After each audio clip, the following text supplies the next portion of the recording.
Whenever people debate the problems plaguing mankind, it's only a matter of time before someone chimes in to remind everyone that none of it even matters because Earth's extinction is inevitable. The cheery person who is always so fun to hang out with. These days, they'll generally state that the sun is going to expand and swallow the Earth whole. While that is the most likely outcome, it's not necessarily what will happen. A lot can happen in a few billion years before that's supposed to occur, and there are other possibilities. Regardless of which scenario happens, when the sun dies, so too will all life on Earth. However, depending on how old you are, you may have grown up hearing a different story. Instead of the sun swallowing Earth, you may have been led to believe that the sun would go supernova and explode, taking all of us out with it. I'm young. I'm a whippersnapper. They were always going to swallow it. Supernova was for bigger stars, I think. Of course, this is never going to happen. Our sun just doesn't have what it takes to become a supernova. Big brain. Best case scenario, it only has about 12.5% of the mass that it would take. But what if it could? What if there was a way that we could force our sun to supernova? Given that doing so would mean the end of all life on our planet, there obviously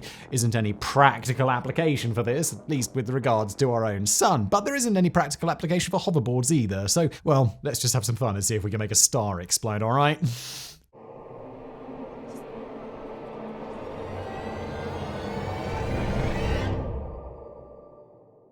A ticking time bomb. Although there are a lot of different types of supernovas with... Is it supernovae? Is it really? That's what's in my script. Different types of supernovae. That doesn't sound right. I'm going with supernovas. I'm sorry. It's probably wrong because I'm not going to look it up because I can't be bothered. But it doesn't sound right. Supernovas, right? It's not like mice's.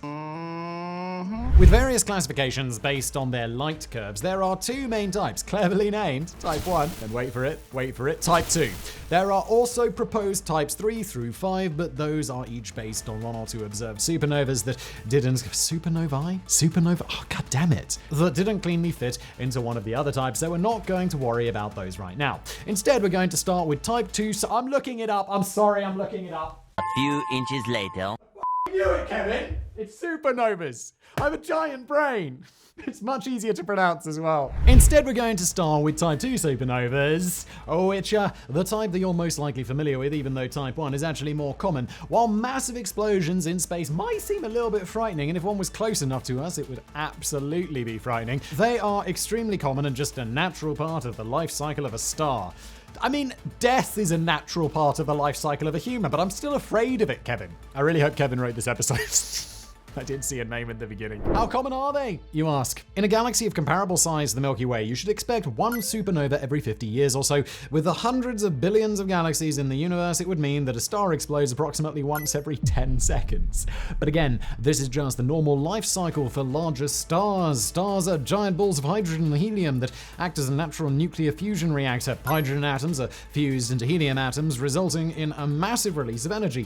For a star like our sun, that whole process works great for about 10 billion years. However, the more massive a star is, the faster it burns through its fuel, and the more massive stars may only last for a few million years. Once one of these giant stars has run out of hydrogen at its core, the intense pressure and heat will be enough that it can continue the fusion process, now turning helium into carbon. This process continues, and the star eventually starts to form layers. Lighter elements will live in the outer layers of the star, while the heaviest elements will remain in the core. This results in the core becoming more and more dense. Eventually, the star's going to work its way down the periodic table to the point that it's fusing silicon atoms into iron. The iron builds up in the core until the core reaches what is known as the Chandrasekhar limit, which is 1.4 stellar masses, or 1.4 times the mass of our sun. Just I want to point out how crazy is it that we know this. We know that's what's going to happen to the middle of our sun in millions of years, and it's going to turn into iron, something that probably exists in this room. It's just science is mental. Jesus. Once the core reaches this mass, the fusion taking place in the core is unable to overcome the force of gravity, and the core implodes, collapsing in on itself violently. When the core implodes, it reaches temperatures exceeding 6,000 times the center of our sun's core. This intense heat kickstarts a runaway nuclear reaction, and then the collapsed material rebounds off the core, creating a massive shockwave. This shockwave then propels the outer layers of the star off into space, resulting in a supernova. What remains of the core will usually form either a neutron star or a black hole. Certain elements of this process aren't fully understood, That's okay, scientists. You've done very, very well. I mean, don't stop working on it, but Jesus. What with our inability to take measurements from inside the core of an exploding star, and, well, there are some parts that could go a little bit differently depending on the total mass and metallicity of the star. But in general, this is how a core collapse supernova works. And that's all well and good, but it's just the natural process of a massive star going supernova. We want to create an artificial supernova, the detonation of a star that would not have gone supernova without some sort of outside intervention.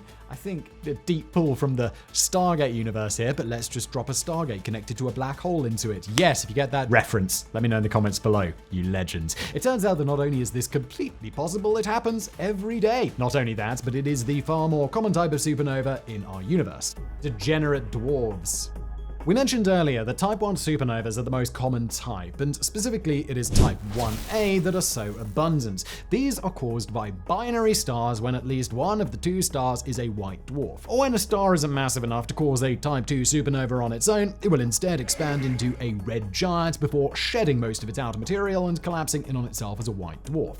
White dwarfs are composed mostly of electron-degenerate matter, which is just a complex way of saying that they're really, really dense. This is exactly what will happen to our sun in a few billion years, and that's pretty much the end of the star's life cycle. Left to its own devices, a white dwarf star will slowly cool off until it no longer emits any meaningful heat, at which point it becomes a black dwarf. At least, that's what we assume will happen. The process is calculated as taking longer than the 14 billion years that our universe has existed, so yeah, there aren't any black dwarves yet, we're just guessing. Even though no white dwarf is fully cooled to that point yet, we have seen various stages of the process, and it seems like the only likely outcome. A white dwarf isn't capable of going supernova on its own because they simply don't have enough mass. The heaviest known white dwarf is only 1.2 times the mass of our sun, while they can be as light as only 0.15 times the mass of our sun. This is where binary stars come in. A binary star is a system in which two stars are gravitationally bound to one another, causing them to orbit each other. If the two stars are close enough together, they can actually exchange mass.